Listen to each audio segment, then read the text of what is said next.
qu'il y a le grand débat du jour. Ah bah oui. Les vraies voix Sud Radio, le grand débat du jour. 84 départements sont en alerte orange, un record depuis l'apparition du système en 2001. Les températures grimperont jusqu'à 40 degrés localement sur une large partie sud. Une salariée de cette école me confiait il y a quelques minutes qu'il n'y a pas de clim à l'intérieur des salles de classe. Elles ne sont pas adaptées pour ces fortes chaleurs. Il y a 200 écoles publiques qui feront l'objet d'une fermeture partielle ou totale lundi, mardi ou mercredi sur 45 000 écoles. C'est pourquoi ils ont fermé l'école ? Voilà. Il fait chaud. Près de 200 écoles, vous l'avez entendu, fermées à cause de la canicule. Pourquoi si peu d'anticipation? Problème budgétaire, inaction des pouvoirs publics. En tout cas, c'est la question que l'on se pose, Philippe. Alors parlons vrai, est-ce qu'on n'a rien retenu des précédentes canicules qui en pensent à 2003 et pour les plus anciens d'entre nous à 1976? Et à cette question, près de 200 écoles fermées à cause de la canicule.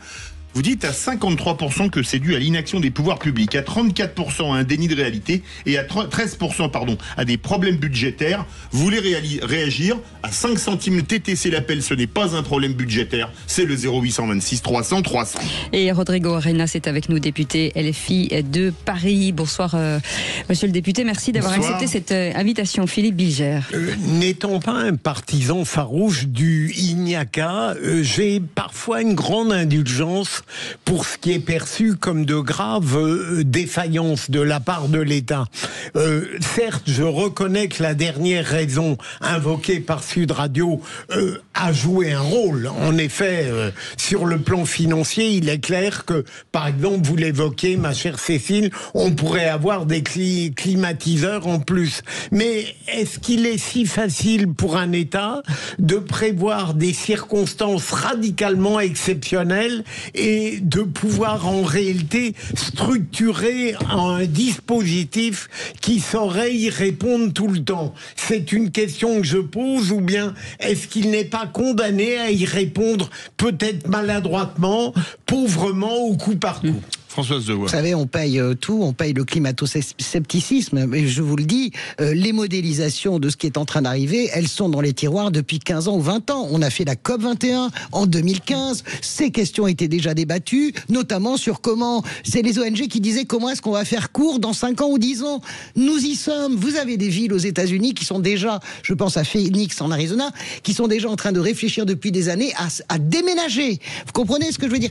Toutes ces modélisations ont été faites. Nous savons vers quoi nous avançons. Pourquoi on n'a pas écouté? Alors, je suis d'accord, ça sert à rien de dire maintenant de pleurer sur le lait renversé. Bien sûr qu'il faut acheter des climatiseurs. Nous n'avons pas cette culture. Vous allez en Italie, il y a des clims partout dans toutes les classes, dans toutes les maisons. En Espagne, c'est pareil. Nous n'avons pas cette culture. Il va falloir s'y mettre.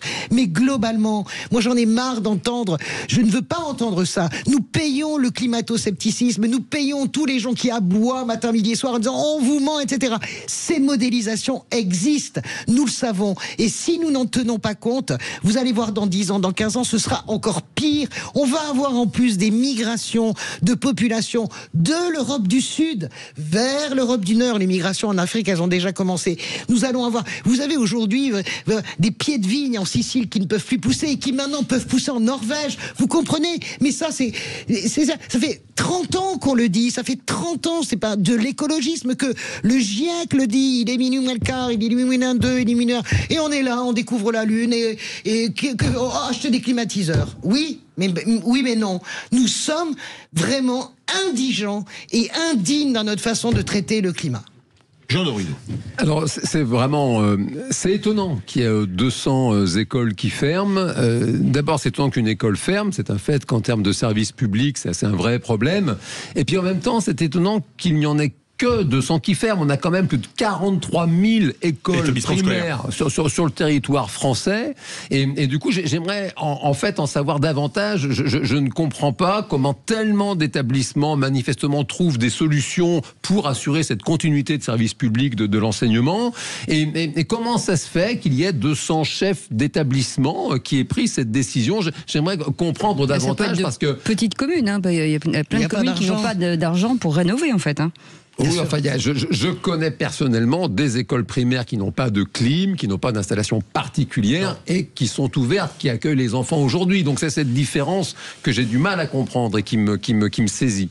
Alors Rodrigo Arenas avait déposé une proposition de loi pour permettre de prendre un congé parental quand il y a des effets de canicule, 5 jours par an maximum, les fermetures étant décidées par les préfets. Mais comment ça se passe aujourd'hui? C'est les chefs d'établissement qui décident, c'est les recteurs, c'est les préfets, c'est qui? Aujourd'hui, c'est sauf qui peut. Donc vous avez la ministre qui dit... il a quel poste, sauf qui peut, dans l'organigramme? Les préfets s'adossent sur les maires s'adossent sur les chefs d'établissement. Et donc c'est un peu chacun pour soi et Dieu pour tous, en toute laïcité, évidemment.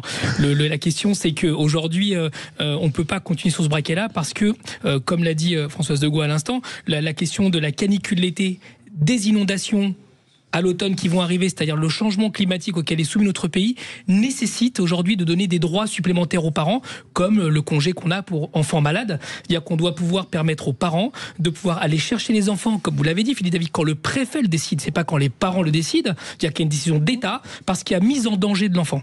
C'est de la même façon que sur les lieux de travail, quand vous avez un salarié qui est dans des conditions qui ne sont pas acceptables, il n'y a pas de seuil de température, mais par contre, il y a obligation de respecter la santé, c'est-à-dire de ne pas mettre en danger les salariés. Et d'ailleurs, les salariés peuvent faire appel à des inspecteurs du travail pour finalement fermer la boîte parce que les conditions ne sont pas réunies. C'est-à-dire que les enfants, eux, ne sont pas dans cette situation-là. C'est pour ça que je propose cette loi, d'ailleurs qu'on a connue, rappelez-vous, pendant la Covid. C'est-à-dire que quand il a fallu fermer les écoles, quand les enfants ont été renvoyés à la maison pendant un court laps de temps, et c'est heureux, eh bien les parents ont pu aller chercher les enfants, les garder à la maison, et le salaire était pris en charge par un fonds commun qui était abondé à la fois par les organisations des patronats, en fait, des salariés, mais aussi, des employeurs, mais aussi par l'État. C'est un fonds qui est nécessaire pour faire en sorte que ce droit des enfants existe, parce que, pour répondre à votre invité, pourquoi est-ce que les écoles ne ferment pas? Parce qu'il y a des enseignants et des chefs d'établissement qui savent bien l'impact que ça va avoir, notamment sur la vie des familles, et qu'il faut en fait de la garderie, parce que sinon les enfants sont livrés à eux-mêmes. Donc évidemment, là-dessus, il y a des différenciations à faire. On peut commencer par les maternelles, puis les primaires, les collèges et les lycées, et se pose cette question-là sur le temps long, parce que c'est une culture qu'il faut avoir, parce que le changement climatique est là. Ceux qui sont dans le déni, qui prennent une clim chez eux, mais encore une fois, je tiens à insister là-dessus, la clim n'est pas la solution, parce qu'elle est responsable de 5% des gaz à effet de serre de notre pays. Ce n'est pas une solution que de mettre de la clim. Nous savons construire, mais ça coûte beaucoup d'argent. Je l'avais estimé si vous faites un bâtiment BBC, ça coûte la peau des yeux. BBC, et s'il vous plaît, sans baies vitrées, parce que ça a eu de la grande mode dans les années 90. Parce que les baies vitrées, comme la tour Triangle qu'on construit ici à Paris, là, sur les bords de Versailles, ça nécessite de la clim. C'est contre-productif par rapport aux enjeux climatiques. Ce n'est pas le braquet. D'ailleurs, ces décisions qui ont été prises il y a 20 ans, c'est pour vous dire qu'on n'est pas dans le temps. Donc les écoles aussi répondent à cela. Donc la question de la clim, j'entends dans l'urgence qu'on puisse le faire, mais ce n'est pas une bonne solution face au changement climatique. Il y a d'autres solutions qui existent en termes d'architecture et de bâtis scolaires. Verdisation aussi, verdisation de l'urbanisme. Il y a beaucoup d'écoles qui le font. La cour avec des arbres. Je suis d'accord. Il faut changer nos modes de vie. Et c'est à cela dont nous avons bien du mal à mettre en œuvre. Je peux poser une question à Rodrigo. Continue la question de Jean. Pourquoi est-ce que seulement 200 classes? Comment est-ce que se fait le choix? Moi, ça m'intéresse. Par exemple, j'ai une amie qui est institutrice, parce que comme j'étais à la FCPE, j'ai quand même un gros réseau chez les enseignants, qui m'envoie le thermomètre dans sa classe ce matin à 8h du matin, avant que les enfants arrivent, il faisait 30,5 degrés. Je pourrais vous le montrer à la pause. Eh bien, elle a décidé de rester en sa classe. Pourquoi? Parce qu'elle sait sinon que les parents ne pourront pas venir les chercher. C'est des quartiers politiques de la ville. Les parents travaillent, ils ne peuvent pas se permettre de ne pas aller au travail, et donc il n'y a pas de solution de garde. Des fois, les grands-parents ne peuvent pas le faire, les voisins ne peuvent pas le faire, donc c'est là où il y a une inégalité de traitement par rapport à la question que vous posiez tout à l'heure. Allez, 0826 300 300 avec Romina qui était avec nous. Romina. Rebonsoir, Romina de Vic en Bigorre, dans les Hautes-Pyrénées. Oui, alors moi je suis désolée, je suis pas du tout d'accord avec Rodrigo. J'ai entendu tout ce que vous disiez. Alors, cette histoire de congé, il faut savoir que pour les parents, c'est pas possible. Nous, ce qu'on veut surtout, c'est pas avoir notre enfant gardé à la maison et être payé en même temps. C'est pas un problème, ça. Ce qu'on veut surtout, c'est que nos enfants ils soient instruits. Parce que là, actuellement, en plus, c'est un gros souci. On a l'impression qu'on forme des idiots parce que comme ça va leur rendre service, parce que dans le même temps, ils pourront aller à la guerre, quoi. Ils n'ont pas besoin de réfléchir. Donc, moi, je suis pas du tout d'accord avec ça. Moi, je préférerais qu'en fait, que justement, on fasse des éco-projets. Mettons, si on doit végétaliser les murs, mettre des films réversibles, l'école dehors. Donc, ça se fait ici. mettre des brumisateurs, des fontaines à eau. Il y a des choses déjà qu'on peut réfléchir qui sont simples et qui ne demandent pas d'aller chercher de l'argent au patron ou je ne sais où. Non, il faut arrêter, il faut rester dans le concret, quoi. Alors concrètement, moi j'entends les réticences parce que ce que j'explique est compliqué d'un point de vue culturel. En France, c'est tout à fait normal, mais je tiens à rassurer madame, quand il fait 35 degrés dans la classe, on n'apprend pas non plus. C'est-à-dire que ce n'est pas possible, ce ne sont pas des conditions d'enseignement pour les enfants, ils sont en train de travailler pour faire la classe. Donc que font les enseignants ? Eh ben, ils les emmènent en forêt quand il y a une forêt à proximité, ils les mettent en fait dans des situations où on ne peut pas la classe, c'est-à-dire qu'on met dans les zones, dans les pièces fraîches, quand elles existent évidemment. Maintenant, madame a raison, c'est une question de budget. Alors c'est le budget de l'État, aussi des collectivités territoriales. Il y a qu'il faut faire travailler tout le monde ensemble. Et vous savez, l'association FCPE dans laquelle j'ai exercé des responsabilités avait chiffré, c'est 50 milliards d'euros. Sauf que l'État aujourd'hui doit gagner 40 milliards d'euros. Donc comment on va faire ? C'est un peu compliqué. Oui, mais est-ce que c'est vraiment aux entreprises de supporter ça encore ? C'est ça le problème ? Alors c'est pas seulement aux entreprises, c'est aussi une part de l'État. C'est pour ça que j'ai. Oui, mais c'est aussi les entreprises. Oui, bien sûr, c'est aussi aux entreprises parce que de toute façon, quand vous avez les salariés qui doivent garder les enfants, soit elles posent des jours congés enfants malades, parce que ça sera ça, soit en fait elles iront pas bosser et elles se mettent en danger par rapport à leur propre emploi. Et les personnes qui sont les plus précarisées sont pas celles qui sont en télétravail, ce sont celles qui n'ont pas d'autre choix que d'aller travailler, et parce que pour elles, un euro est un euro et ça compte pour payer le loyer. Donc c'est là où vous créez une inégalité de traitement, c'est une responsabilité de responsabilité collective, comme la sécurité sociale, comme tout ce qui fait la protection sociale de notre pays, dont bénéficie tout le monde, les riches comme les pauvres. Allez, Gabin est avec nous d'Albi. Bonsoir Gabin. Bonsoir Gabin. Oh, quel joli prénom, Gabin. C'est beau. Oui.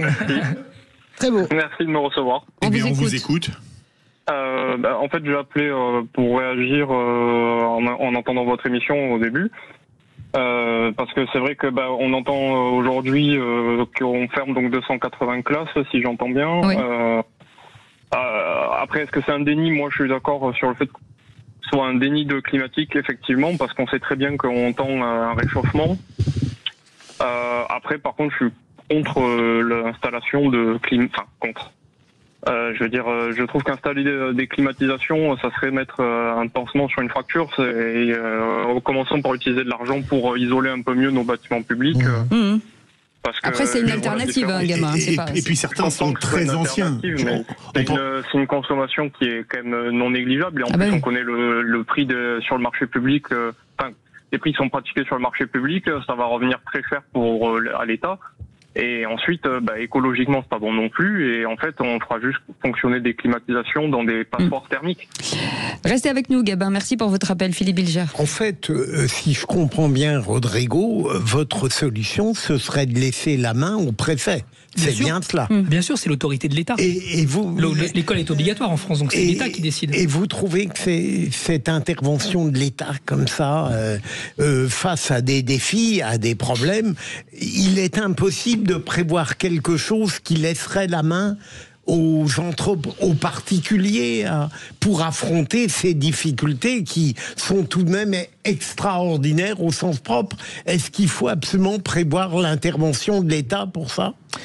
Moi, je pense que oui, parce qu'il y a une question d'état de droit qui se pose et d'égalité de traitement des citoyens et des citoyennes. Donc évidemment les préfets ne sont pas dans l'arbitraire, ils sont éclairés encore une fois par les maires, par les experts, par toutes celles et ceux qui font en sorte que l'enfant ne soit pas en danger, parce que c'est de ça dont il s'agit. Mais vous aurez la même chose sur les inondations. Par exemple, nous avons connu les inondations dans le Pas-de-Calais, dans le Nord, dans le Sud. C'est le préfet qui déclare par exemple la question de risque climatique. Et d'ailleurs pour la question d'inondation, ça ouvre aussi à des droits pour les assurances. Donc il y a tout un système de légistique, de loi qui se met en place. Et ça ne peut être que sous l'autorité de l'État. Parce que sinon, on pourrait avoir l'effet contraire. C'est-à-dire qu'une école décide qu'à 33 degrés, elle ferme, celle d'à côté ne ferme pas, et là, comment on fait ? Donc ça commence à devenir un peu compliqué. On n'est pas dans un pays clientéliste, on n'est pas dans un pays où chacun décide ce qu'est l'intérêt général. L'intérêt général est défini philosophiquement, évidemment, mais d'un point de vue de l'application du droit, ça relève des autorités de l'État, absolument. Jean Dorido. Oui, non, sur ce sujet, évidemment que c'est l'intérêt supérieur de l'enfant qui prime toujours. Oui. Il est hors de question de mettre la santé des enfants en danger. Pour autant, encore une fois, c'est vrai vrai que ce nombre quand même qui est très très restreint par rapport à l'ensemble des écoles, ce serait quand même nécessaire de comprendre, pour prendre un mot de beau français, faire du benchmarking. Il y a quand même dans le monde des pays dans lesquels il fait très chaud et qui ne sont pas peuplés par des ignares. Les enfants vont à l'école et c'est pas forcément des pays riches qui ont de la clim de partout. On a quand même des pays pauvres où il fait très chaud, où les enfants quand même vont en classe, et ce serait quand même intéressant de comprendre comment ils s'y prennent, parce que ça n'est pas bien sûr admissible de mettre les enfants en danger, et pour autant, je veux dire, il y a quand même des préfets qui ouvrent le parapluie. Ça c'est mon sentiment. Après, il faudrait creuser. Préfet qui ouvre le parapluie.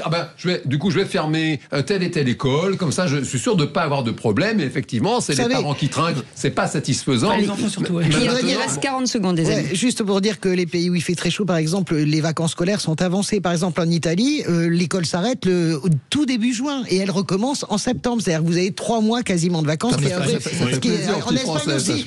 Non, mais je vous le dis, mais c'est pas sauf qu'ils n'ont pas de vacances à Noël comme nous, etc. Donc voilà. Et véritablement, la climatisation est une mauvaise solution. Vous parlez des pays. Écoutez, mais vous même parlez donc de Dubaï, qui est un pays riche. Vous avez aujourd'hui. C'est honteux parce que vous avez aujourd'hui. Vous avez vu les types dans les hôtels qui balancent des paquets de glace pour réchauffer. Mais l'Indonésie, c'est pareil. Vous allez en Inde, c'est pareil. Ce ne sont pas des bonnes solutions. Rodrigo, je sais pas ce que tu en penses. Allez, vous restez avec nous. On vous garde.